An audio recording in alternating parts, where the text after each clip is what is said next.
Computer Science Department of AJK College. Very happy that I am part of this webinar, and it is my pleasure to discuss some very basic concepts of database administration, where I was on my career with the DB part for last 5 years, as you said, Rubika, in my introduction. First of all, thank you very much, Jaigiti ma'am, who invited me for this. And this session is like, I think it will be good for you people, and also it will be help me also in my career to get some more knowledge. I think this session will be some more interactive from this. Other than this panelists, I think attendees will be also joining in this discussion. So here we are going to discuss MS SQL database administration. All of us might be aware of SQL database and this Microsoft part and everything. So this Microsoft SQL database administration will be, the thing is that all of us will be studying many things from Microsoft SQL or database part or RDBMS or Oracle part. We will be learning something from our college, correct? So here today we will be discussing about databases and this database management system, then this MS SQL server. I mean, like, I will be including some practical part, like since I am working into this, I'm trying to concentrate some to show some practical part or lab things, so it will be good help for you, I think. So more than theory part, I will be concentrating on that also. Then we will be discussing about the SQL Server Management Studio, system databases, server roles, database roles, everything I will be discussing clearly. So there is no point in discussing content now. So when we start, first of all, we need to start with data. I think there is no much explanation required for data. Data is like any sort of information which is stored in computer memory. And also, if I tell an example, if you are visiting social media or if you are visiting any website, this website might be storing some information about you, your name, or what this IP address from which system you are referring. All these things can be considered as data. So this information will be used for later purpose also. So this databases will be collection of this kind of so much of data, related data organized in a way that data can be easily accessed, managed, and updated. We know there are many forms of data collection formats are available, but why we prefer databases, like uh, we can easily access the data, and also we can easily manage the data, and also updation is also will be very much easier when we use this databases. And also this database can be software based or hardware based with one sole purpose. Whatever it is, if it is software based or hardware based, it will be completely for storing data. Now moving on to DBMS, database management system. It's just a program or an application which allows creation, definition, and manipulation of database. We might be learning about this DDL statements, DML, for manipulation and everything. So many query paths of SQL or DBMS, uh, this all which will be using for analyzing this data easily. So that is actually DBMS is. DBMS provide us with an interface or a tool to perform various operations like creating DBs, storing data in it, updating data, creating tables into the database. I think all of us are familiar with the concept of what is database. So I am not telling more about like how this DB is constructed, and all of us know the basic concept is that a database is collection of so much tables and datas. And when we moving on to these characteristics of DBMS, the first point is that the data is stored into tables, and the second is that data consistency. uh, as we know that there will be in databases, there will be a consistent data, and also support it, which is support multiple user and concurrent access. The main thing is that if there is one database, if you have access, even in your department or wherever, if there is a data where student details are stored, if all there are many users, they have access to connect to the databases, all of them can access the database simultaneously. That is the main advantage, and we can get data from anywhere if you people have access. So that is main advantage of DBMS. And also which provides query language support like SQL. And also the data in DBMS provides high level of security. And when we talk about the users in DBMS, the main three users are DBMS database administrators, application programmer or software developer, and end user. Here we are more concentrated on database administrators, because I work as a database administrator, and here I am going to explain you people about this administration part, how a database administrator is working in the real scenario, like for the client, for the application which we are supporting in our work life. And also database administrator will be the person who manage the complete database in the system. uh, they will be taking care of the security of the databases, managing the accounts on it, creating databases. Everything will be taken care by database administrator. And application programmer or software developer will be using the DB for their development part or for the coding part. And also I wanted to tell you, like if you are a database administrator, you won't be doing anything related to queries. It will be completely a maintenance part of database and administration part. And the third user of DBMS is end user. So end users will be the one who store, retrieve, update, and delete data.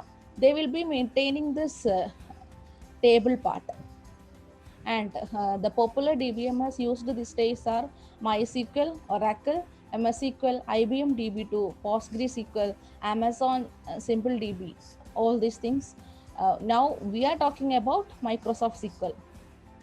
So Microsoft SQL Server. This Microsoft SQL Server, as I said earlier, this is developed by Microsoft.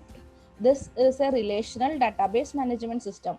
And the main advantage of SQL Server is it will support GUI, means graphical user interface, and also command based software. And also one more advantage is that MS SQL Server will be launched on this Windows platform, and the GUI will be too much user friendly. If you are talking about Oracle database part, Oracle will be completely based upon command based software. That will not support GUI. Advantage of MS SQL is that it will support GUI, and we can work on this GUI part very easily. And also the third advantage is that it supports SQL language, which is an IBM product. uh, as all of you know, SQL is like a non-procedure language, uh, which is very much easy to use. And this usage of SQL Server, when we are talking about the usages, this will be using, mainly one of the main user of the SQL Server is database administrators. So database administrator is using this SQL Server for creating database. Same like creating database, they will be the person who maintains the databases. And also other than SQL, there are many things like SQL Server analysis services, SQL Server reporting services, which are mainly for reporting purpose, and also SQL Server integration services. All these four things are supported by SQL Server. Since SSIS, SSRS, and SSIS is some more advanced concept, we are discussing only the SQL part, SQL Server part. Okay, now MS SQL Server edition. We have many editions like Enterprise, Standard, Business Intelligence, Workgroup, Web Developer, Express, Compact, and Data Center. So this there are many editions like this, and until 2019 they released many versions of this as well. So this Enterprise edition is the most complete edition of all. Everything will be there in this Enterprise edition. This is a paid version. In production environment, like in customers are using this Enterprise environment for their databases because it is a complete. When we go to standard, This is like standard is enabling the users to use databases in minimal IT resources. It provide maximum support in minimum IT resources. And another important addition is Express, which is freely available. Even we can download and use it even for test purpose. And I will be showing you these examples from since I am installed Express on my system. I will be showing how we will be creating database and everything from this Express version of Microsoft.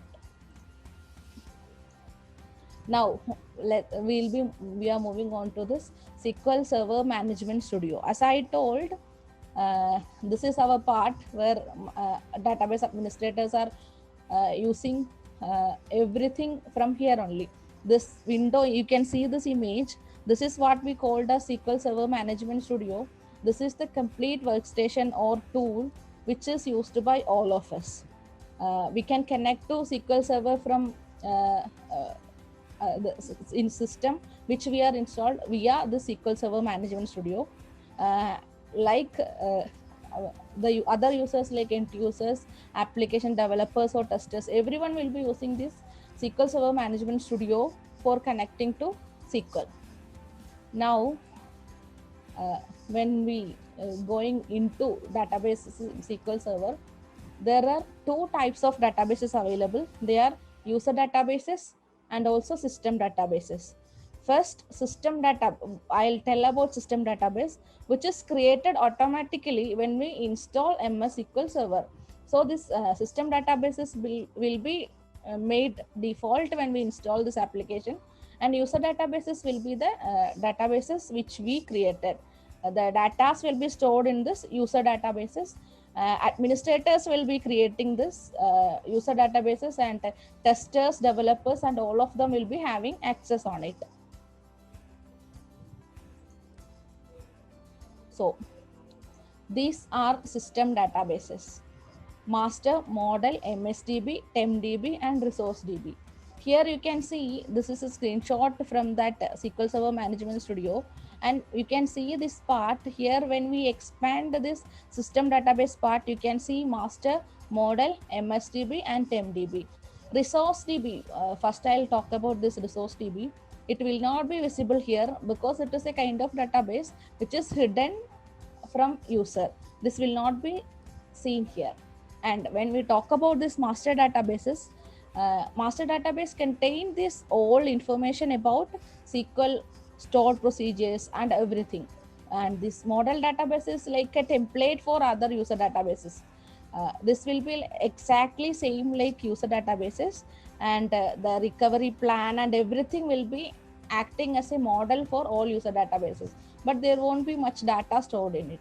And MSDB is storing all information related to backup of the user databases. And TempDB will be storing these latest data like temporary files in it, as the name showing.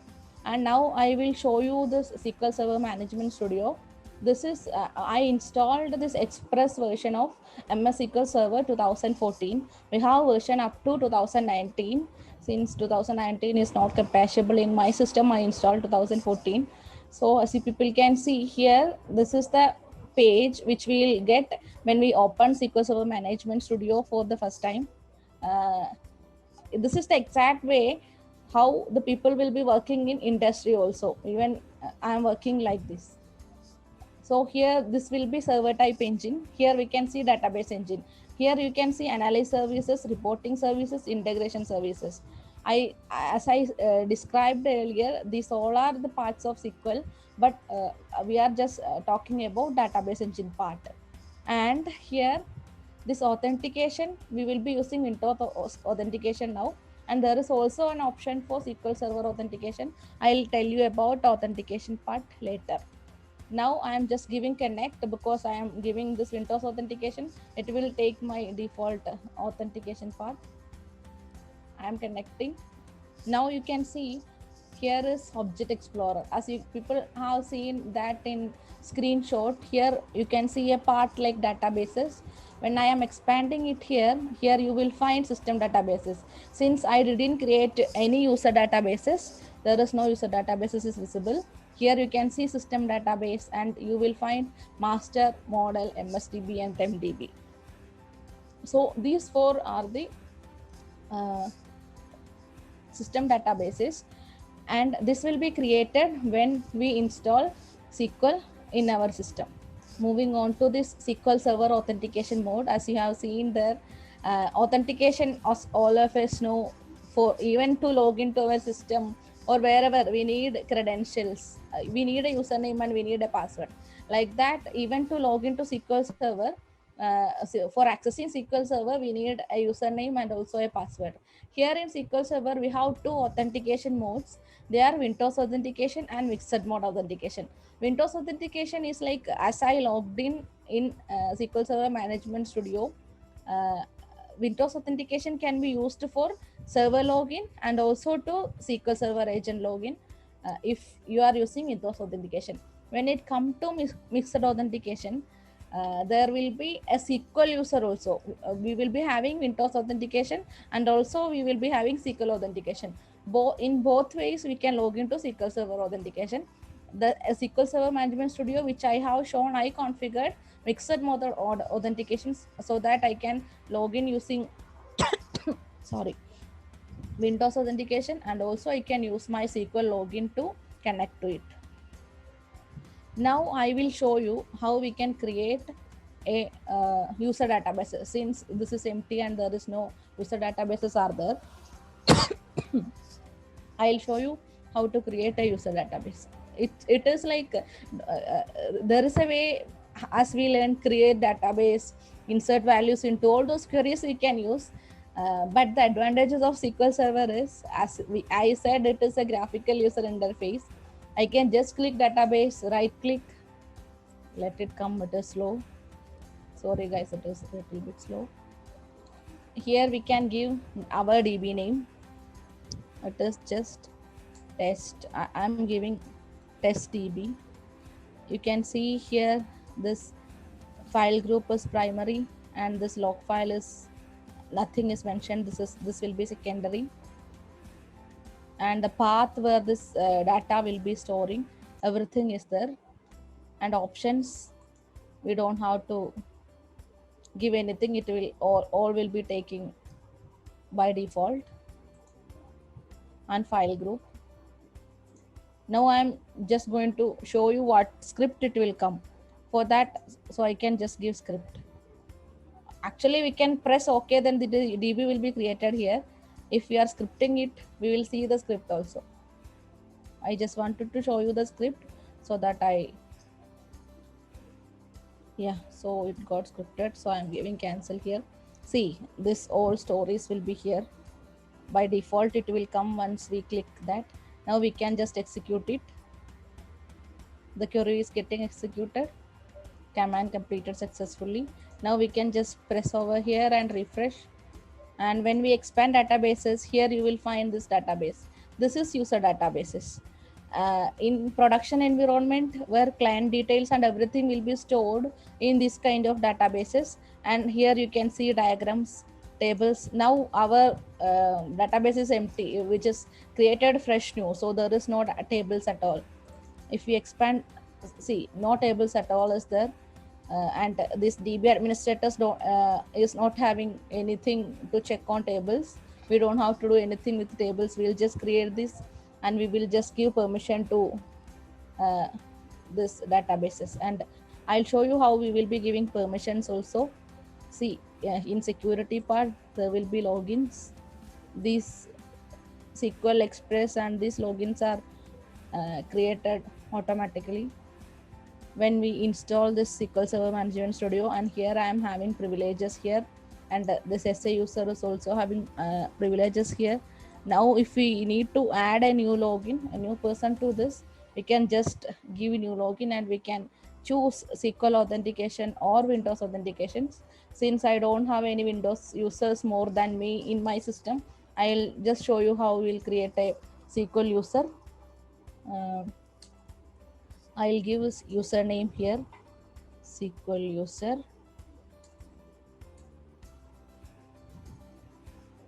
I'll give a password.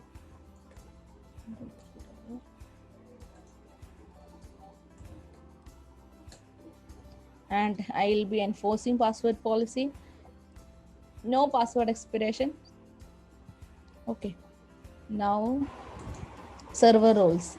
I will describe you about the server roles. Actually, we will be having all the server roles, and all these have different purposes. But for database administrator in this is the most highest privilege, sysadmin. This sysadmin privilege owner is having the privilege to check on all databases. They can create databases. They can do everything with this in server roles. So if you are giving sysadmin, we don't have to give any separate. We don't have to access or give any other permissions for other databases. So now we can just click OK. Like that we can script also, like we have done last time. So this is getting created and the script is here. It will be getting created over here. And when I refresh this thing, SQL user is here.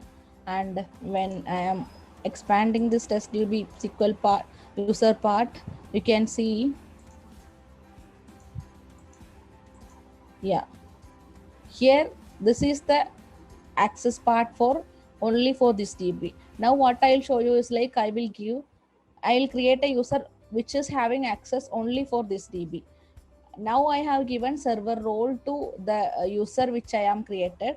Now just I will edit this user. I am not going to give any server role to this user.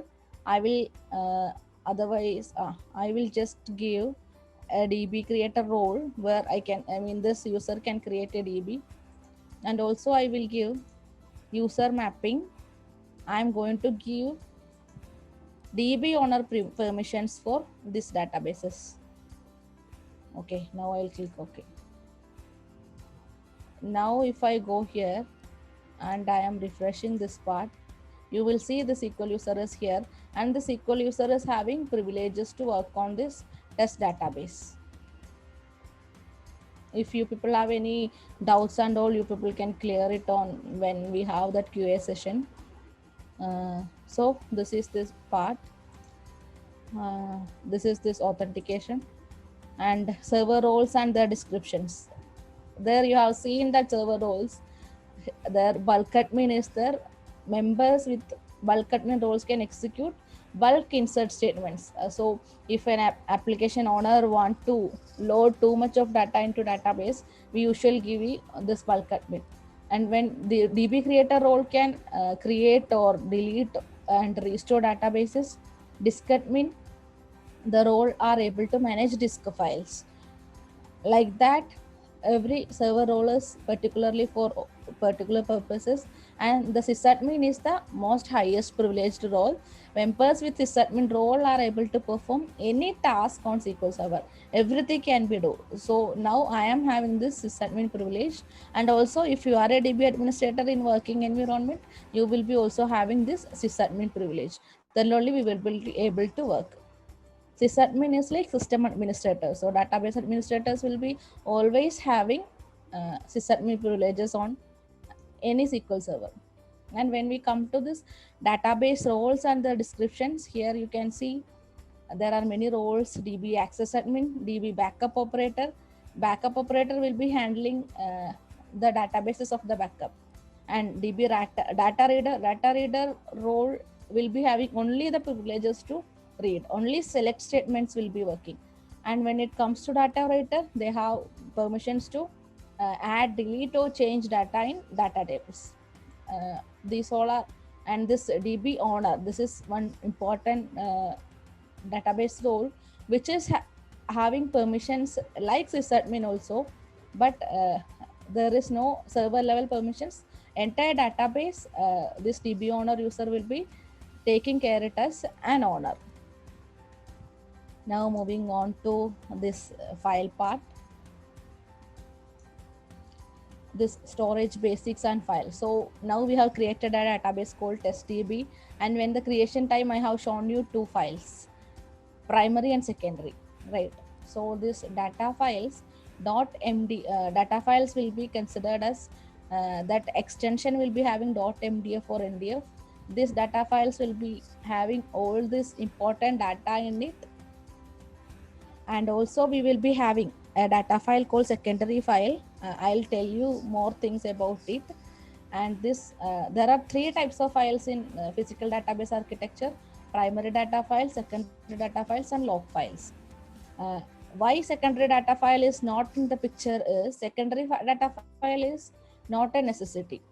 uh, Primary data file and log file will be there for every databases, and if there is any more data which uh, is not required to be in the primary data file, then that will be stored in secondary data files.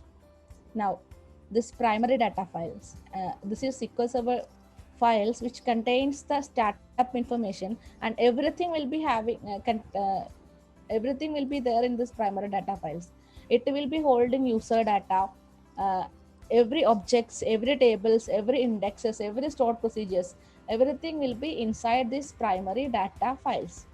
Every database can only have one primary data file. Every database will be having primary data files, and only one primary data file will be there. And also this primary data file should have .mdf extension. The extension is .mdf. And a database, when we come to secondary data files, as we said, primary data files, for every database only one file will be there for primary databases, but secondary data files, a database can have n number of secondary data files. And also data files other than primary data file make secondary data files. If there is more data than data files of primary, that will be stored in secondary data files. And also secondary data files are optional, which is not required, and .ndf is the recommended extension for secondary data files. When we come to transaction log file, which is the sequential record of transaction, like the sequential record, we will be doing many transactions on the databases, and this transaction informations will be stored in the log files. And the extension recommended is .ldf, and we can create multiple log files for a database, but the thing is that at a time only one log file will be active. If there are many log files also, at a time we will be keeping only one log file as active. Now we will come to database backups. As all of us know, this databases will be in production. When we come to production environment or working environment, this users will be storing their each and every data in this databases. So there are chances for this database may get deleted, or database may go offline, or database may go unavailable. Like that, in that kind of situations, we use database backups. Here we have three backups. We have more backup types in SQL, but mainly these three backups are we are using, which is full backup, where everything in the database will be taken backup. So this full backup is enough. We can restore this full backup as a new database if anything has happened to our database which is created. And I'll show you how we can trigger a backup. That is also like, it is just a simple way. We can use the query, or we can use GUI for triggering the backup. Just go to task, take a backup part, and here we can choose the location where we are going to take the backup. And you can see here general backup type is mentioned as full. If you are taking this as keeping this as differential, differential backup, it will get triggered. And backup options, here we will be having compress backup or do not compress backup.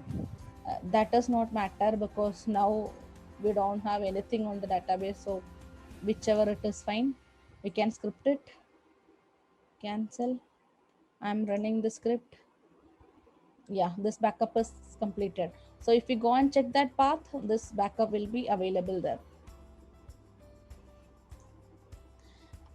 This is also one backup type, and this is the latest backup of complete or partial database, or a set of data files or file groups.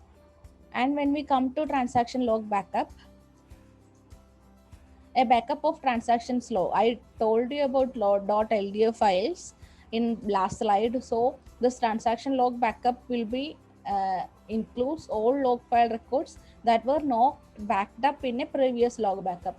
How it will be like, in production environment, we will be keeping full backup in like weekly basis and differential backup in daily basis, like that. So transaction log backup will be taking if you triggered a full backup for this test DB last night, the log backup if we are running now, then all the informations from last full backup to this log backup will be stored in the present log backup which we are triggering now. All these backup supports are decided by some recovery models which in support of SQL Server. This recovery model is a database configuration option that determines the type of backup that one could perform and provide the ability to restore. As I said, if anything goes wrong with the databases, we will be taking the backup file and we will restore as a new databases, which ensures the availability of databases. Here, the three types of recovery models are there, which all are simple, full, and bulk logged. See here, the DB which we created here in properties, we can see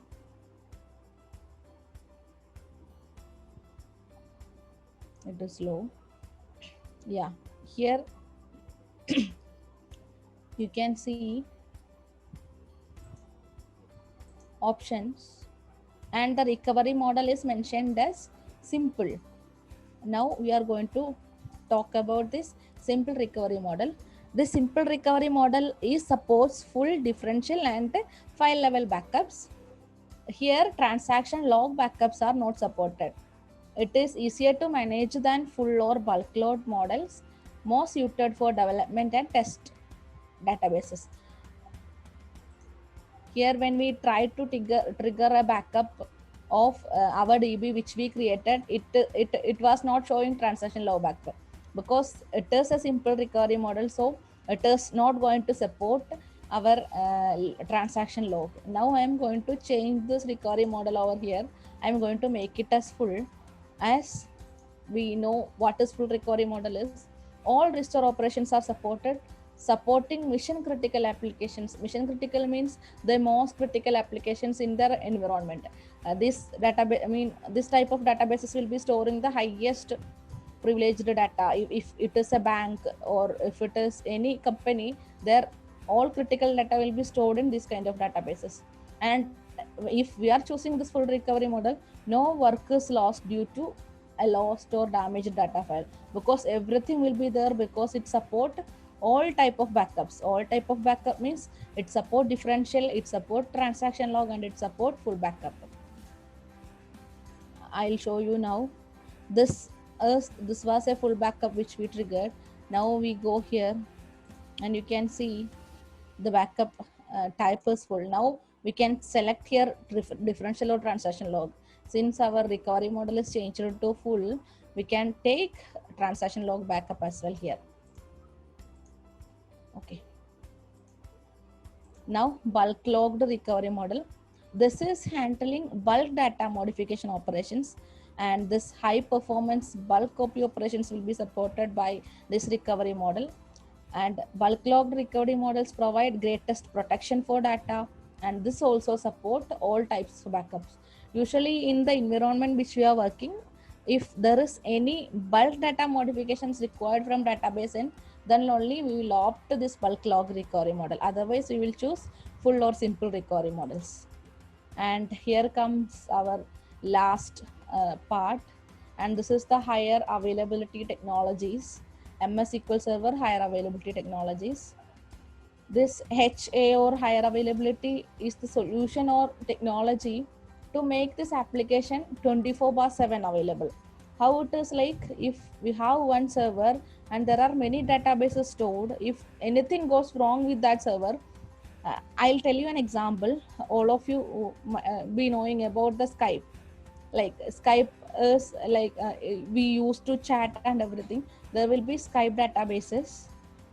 All the informations with Skype will be stored in this Skype databases. The Skype server goes down, or if any restart or if any shutdown activities happen for Skype server, all the Skype databases will be going down. This will not be accessible. If any user is trying to chat or trying to connect to Skype, then nothing will work because these databases are not accessible.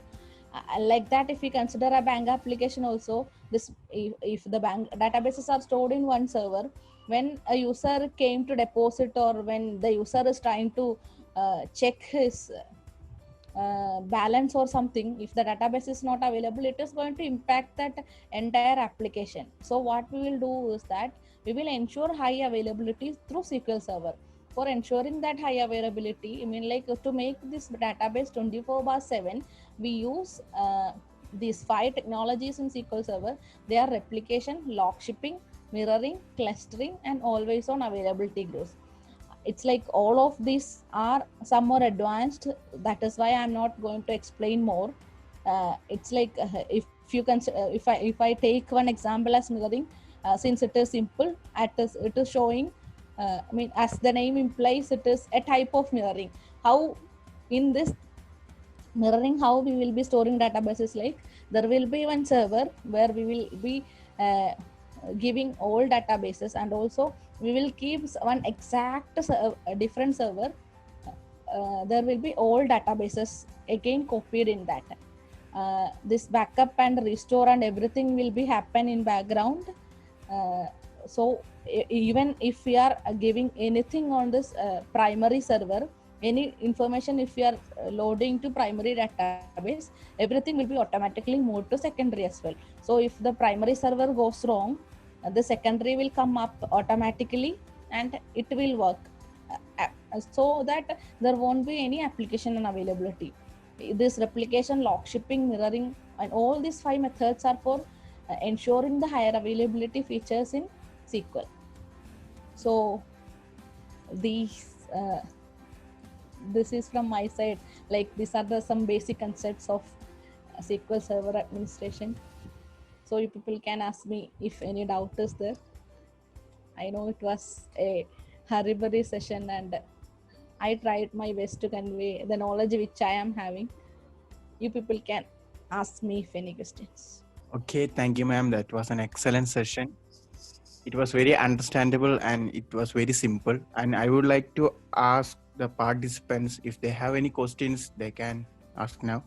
Yeah, Jyotish. Yeah, ma'am, I don't know if this is completely related with this, but I have heard this terms normalization and denormalization when it comes to databases. Can you just explain what that is? See, actually, this normalization and denormalization, everything comes under this developer part. There will be, it is completely based upon tables, rows and columns, this primary keys and everything.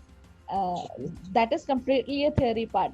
This normalization is nothing to do with the database administration part. Oh, okay. So basically that comes with the developer part, right? Correct. The row and column section. Correct. Good evening, one and present. I am Jyotish Radhakrishnan from 3rd BSc Computer Science of EJK College of Arts and Science. Today I am assigned with the task to provide a vote of thanks for the people present over this webinar.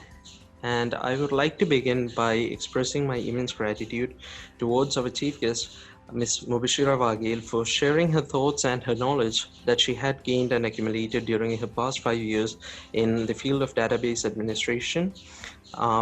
I would like to thank her immensely for providing us different various examples, that is real-time and mock-up examples on various understandable topics such as database recoveries, database modelization, and all of those, and providing us a venue to start and expand our knowledge on the topic in the niche of database administration. I would like to really thank her for using her time and spending her time on various different parts of her keynote address that she had just delivered, which was really amazing and which was really useful for us since we are from this field of computer science. Thank you very much, Ms. Mubashira, ma'am. Yeah, thank you.